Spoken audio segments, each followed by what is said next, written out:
कहाँ से आई सूरत तू कौन कहाँ से आई सूरत तू कौन कहाँ से आई सूरत तू कौन कहाँ से आई काले जाले मन रच राखा काले जाले मन रच राखा हाँ, काले जाले यह मन रच राखा काले जाले मन रच राखा या मैं क्यों या भरमाई क्यों या में भरमाई गुरु महाराज ने कहा कि देखो सूरत, देखो तुम यहाँ के रहने वाले नहीं। जीवात्मा को समझाते महात्मा कि हम यहाँ के रहने वाले नहीं है। इतना मेहनत किया, काल भगवान ने इतना तपस्या किया उस मालिक का, एक अनिह अनामा आज सजनन प्रभु धामा, वो अनामी है, कोई नाम नहीं है, कोई अलग है, कोई लख नहीं सकता, वो उन्होंने अपने लोग। लेकिन काल ने इतना तपस्या कर दिया, कहा कि काल ने इतना सेवा किया भारी, और सेवा बस कुछ न विचारी, मतलब इतना सेवा किया कि मैं कुछ नहीं विचार किया और तुमको काल को दे दिया, और काल ले आकर यहाँ तुमको फंसा दिया। ब्रह्मा को उत्पत्ति करने का काम दे दिया, विष्णु को पालन करने का दे दिया, शंकर को संहार करने का। अब ब्रह्मा विष्णु महेश तीनों कोई पैदा कर रहे, कोई मार रहे, कोई खिला रहे और सृष्टि चला रहे। अब इसे निकालना कैसे होगा? अब जीवात्मा को महात्मा कहते हैं कि भाई तुम यहाँ के है ही नहीं, यहाँ फंसा लिए गए हो। काम है, क्रोध है, लोभ है, मोह है, रजोगुण तमोगुण सतगुण है, और विषय 5 रूप रसगंध शब्द स्पर्श में फंसा दिया। अब तुम यही जन्मो और यही मरो, जन्मो मरो।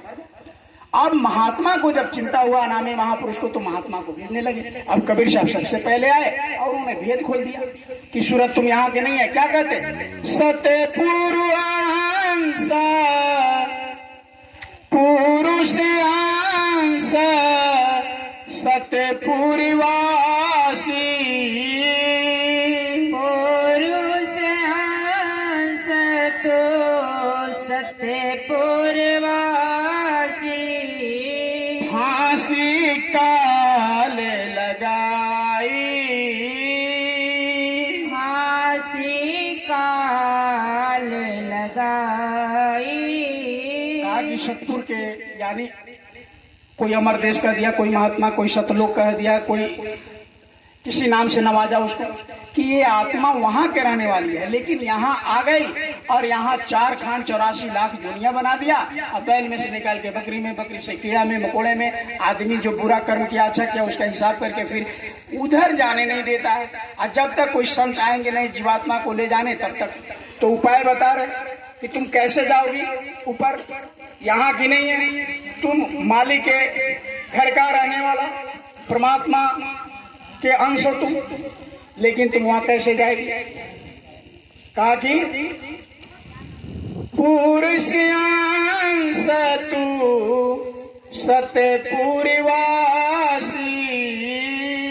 पुरुष अंश तो सत्यपुरवासी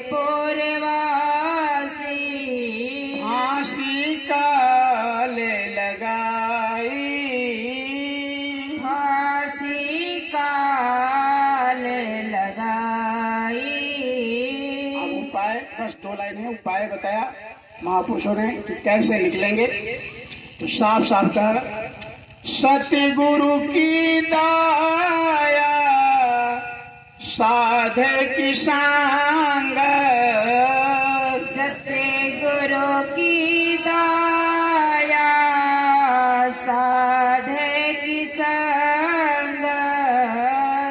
कहते अगर सतगुरु मिल गए और उनके साथ संगत मिल गए, जैसे संगत है तो देखा देखी होने लगता। अकेले आदमी नहीं करता है, लेकिन इतना किसी का मन भी कर रहा होगा जाने का, सोचा होगा सब बैठा है तो कैसे जाए। तो संगत में क्या होता है, समूह में क्या होता है कि आपका मन उखड़ भी गया तो बैठे रहते हैं, लेकिन अकेले भजन कीजिए, अकेले बैठिए तो मन उखड़ गया तो उठ जाते हैं।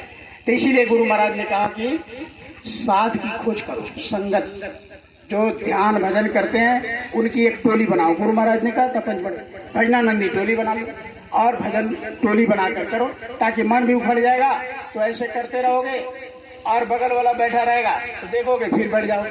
तो ऐसे धीरे धीरे धीरे मन इधर लगने लगेगा।